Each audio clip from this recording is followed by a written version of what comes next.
Notre deuxième entretien ce matin avec Gérard Collomb. Bonjour. Gérard Bonjour. Collomb, vous êtes sénateur, maire de Lyon.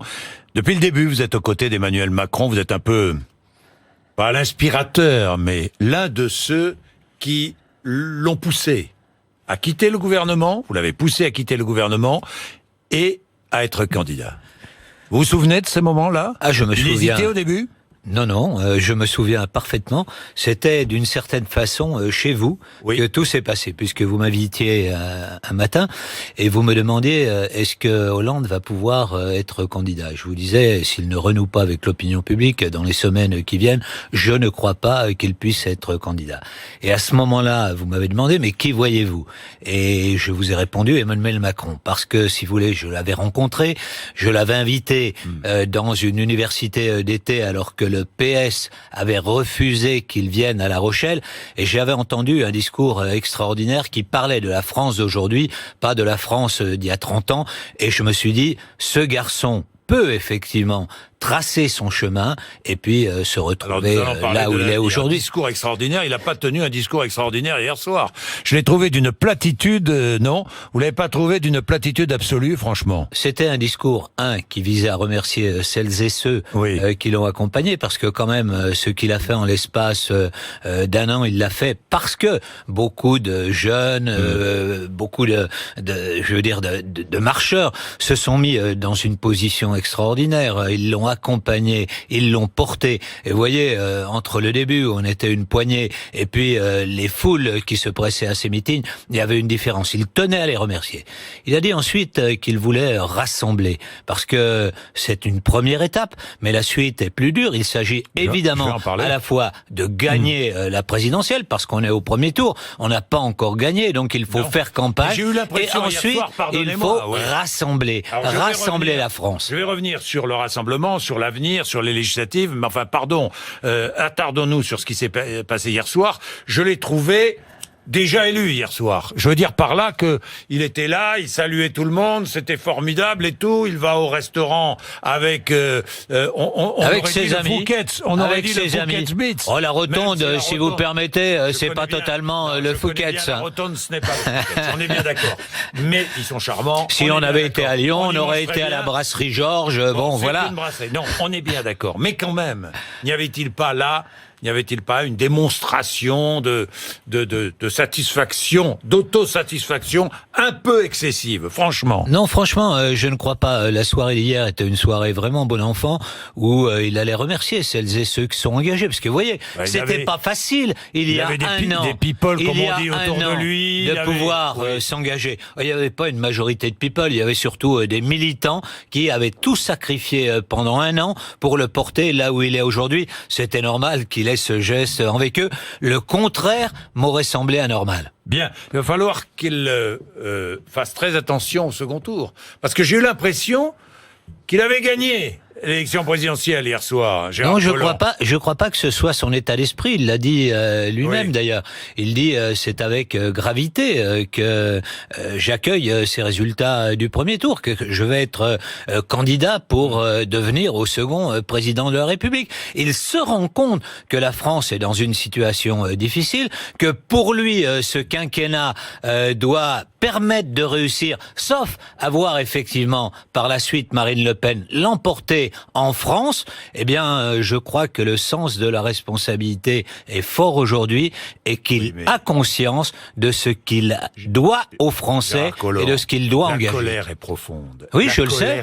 Je le sais. Vous vous rendez compte des scores, et même dans votre région, des scores de Jean-Luc Mélenchon, additionnés à ceux de Marine Le Pen. Bien sûr, aujourd'hui, la France est fractionnée en 3 grandes forces qui, d'une certaine manière, montrent le désarroi de la France. On voit bien, évidemment, le score de Marine Le Pen. Moi, je le néglige pas du tout, même si, évidemment, dans des villes comme moi, il est relativement modeste. Jean-Luc Mélenchon, c'est vrai qu'il y a une France qui, aujourd'hui, ne se reconnaît plus. Premier à Marseille, premier à Toulouse, premier à Montpellier, 3 grandes villes. Bien sûr. Moi, Premier à Avignon. Mais bien sûr, je vois ça, je vois bien qu'il y a une France qui aujourd'hui ne se reconnaît pas dans ce qui se passe, une France fractionnée. Quand vous avez 3,5 millions de chômeurs, quand vous avez une économie qui stagne maintenant depuis une dizaine d'années, évidemment que cela fait des mécontents, des frustrés, des gens qui se disent il faut rompre avec le système. Justement, ce que propose Emmanuel Macron, c'est de pouvoir faire table rase de ce qui a existé et de construire quelque chose de nouveau autour de quelques thèmes. Libérer les énergies, faire en sorte que le travail soit enfin reconnu, qu'on remette la valeur travail au cœur de notre société. Et donc, celles et ceux, artisans, commerçants, entrepreneurs, mais aussi salariés, qui ont envie d'aller de l'avant, puissent se voir reconnus dans cette société. Alors, Gérard Collomb, il reste 13 jours avant le second tour de cette présidentielle. Que va faire Emmanuel Macron de ces 13 jours ?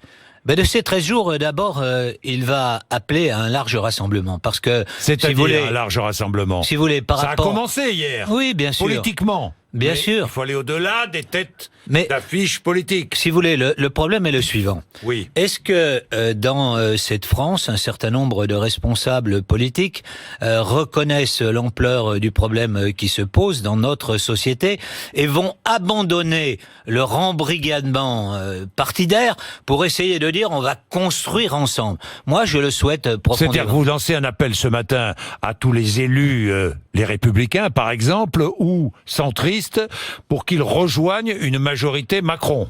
Moi, je pense qu'il faut rassembler très largement demain, parce que c'est la condition du succès de la France. Est-ce que Emmanuel Macron, avant la législative, va annoncer, par exemple, qu'il prendra un Premier ministre républicain? On voit bien aujourd'hui que les divisions, les séparations passent à l'intérieur des partis. Cela s'est vu pendant les primaires, où il y avait clairement deux lignes. On l'a vu au sein du Parti socialiste, où il y avait deux lignes. Si les gens qui, finalement, pensent la même chose, mais sont dans des partis différents, peuvent faire mouvement, se rejoindre pour gouverner ensemble la France, à mon avis, les choses changeront. Est-ce que vous verriez, par exemple, Valérie Pécresse, Premier ministre d'Emmanuel Macron? C'est possible? On n'est pas en train de nommer les premiers ministres. Mais en tout cas, si vous voulez, je crois qu'il faut effectivement rassembler, il faut des gestes pour rassembler. Des gens qui viennent d'horizons différents, et des gestes seront faits dans les prochaines semaines.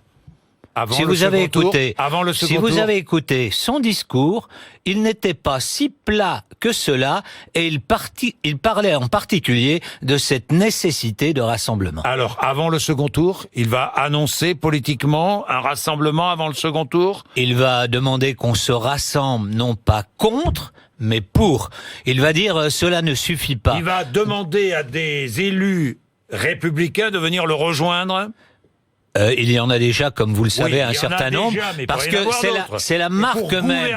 C'est la marque même. Pour gouverner, il est prêt à gouverner avec eux. Mais si vous voulez, moi je crois qu'on ne peut pas gouverner avec 25% du premier tour, et qu'à un moment donné, sur un socle précis défini à l'avance, il peut y avoir effectivement de grands rassemblements. J'ai écouté ce que disait par exemple hier Alain Juppé sur l'école, sur la reconnaissance du travail, sur la refondation de la protection sociale.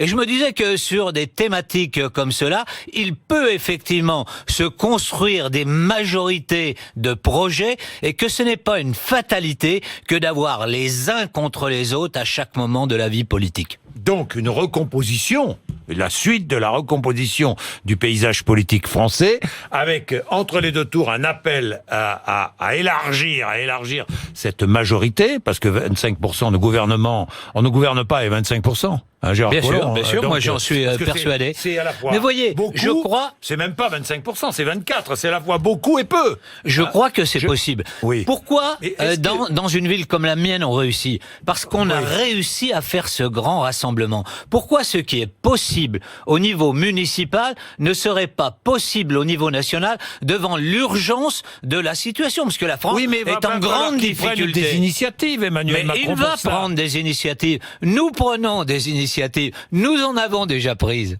Oui, non mais d'accord, mais là vous allez annoncer quoi? Alors dans ces 13 jours, vous allez annoncer que vous êtes prêt vous voyez bien, à gouverner, c'est ce que vous commencez à faire ce matin. Vous voyez bien, chez les Républicains, vous voyez bien qu'il y a deux lignes. Oui, il y a deux lignes. La ligne de M. Wauquiez qui dit à droite tout, on recompose et on va les battre aux législatives. Puis il y a un certain nombre de gens qui se disent non quand même, l'heure est grave, la France est dans une situation difficile, nous sommes en train de nous faire marginaliser du monde, il faut peut-être construire un certain nombre de ponts et faire que les gens qui finalement ont des analyses qui ne sont pas si éloignées que cela l'une de l'autre puissent effectivement travailler ensemble. Et poursuivre après le second tour si Emmanuel Macron l'emporte. Bien sûr. Pour les législatives. Bien sûr, à la fois renouveler profondément, parce que je crois que la France veut aujourd'hui des nouveaux visages, et en même temps faire que ces visages reflètent la diversité de notre prisme politique et faire en sorte que les gens aient envie de s'engager, quel que soit leur choix du passé, pourvu qu'ils aient l'avenir en commun. Si j'ai bien compris, vous essayez de construire la nouvelle majorité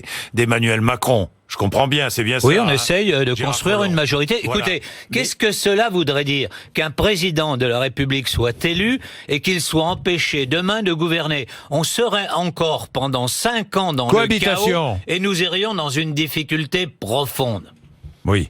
Donc, vous essayez de composer une nouvelle majorité, à la fois de gauche, de droite, enfin, ce qui est un peu Emmanuel Macron. Ce qui était En Marche. Oui, et il va falloir faire venir une partie des Républicains, des électeurs de François Fillon. Ça va pas être facile, quand même, parce que, non? Oui, il y a des gens qui peuvent... Beaucoup veulent voter Marine Le Pen, hein, vous le savez?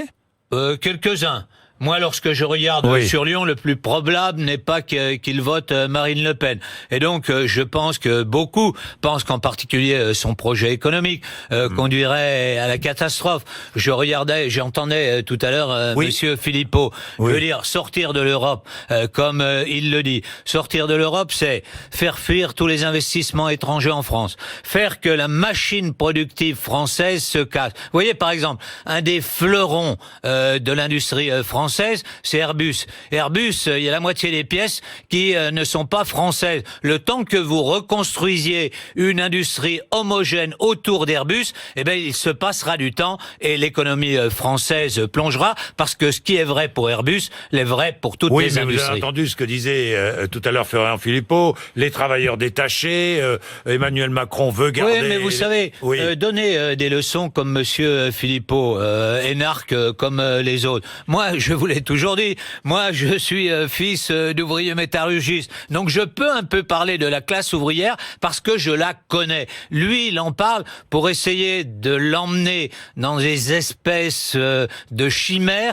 qui demain se transformeraient en cauchemars. On l'a vu dans un certain nombre de pays à travers le monde, prendre des décisions comme il veut prendre et se retrouver très pauvre. Vous voyez, moi pendant longtemps, je suis allé sur le continent américain. J'ai vu par exemple ce que donnait en Argentine des expériences comme il a fait. Et les gens qui étaient déjà pauvres, devenir encore plus pauvres, devenir miséreux, moi, je ne veux pas de cela pour la France. C'est un référendum, le second tour, pour ou contre l'Europe, pour vous ?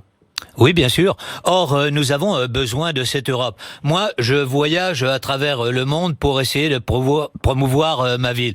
Je vois ce qui se passe, par exemple, en Chine. Je vois la formidable émergence. Si nous sommes tout seuls, nous ne pouvons rien. Si demain, c'est l'Europe qui, effectivement, se réunit autour de projets de recherche, de projets industriels, simplement d'une défense commune, alors à ce moment-là, elle sera respectée à nouveau dans le monde. Merci Gérard Collomb d'être venu nous voir ce matin. Eh bien, le second tour promet. Merci à vous. 8h54 RMC et BFM TV.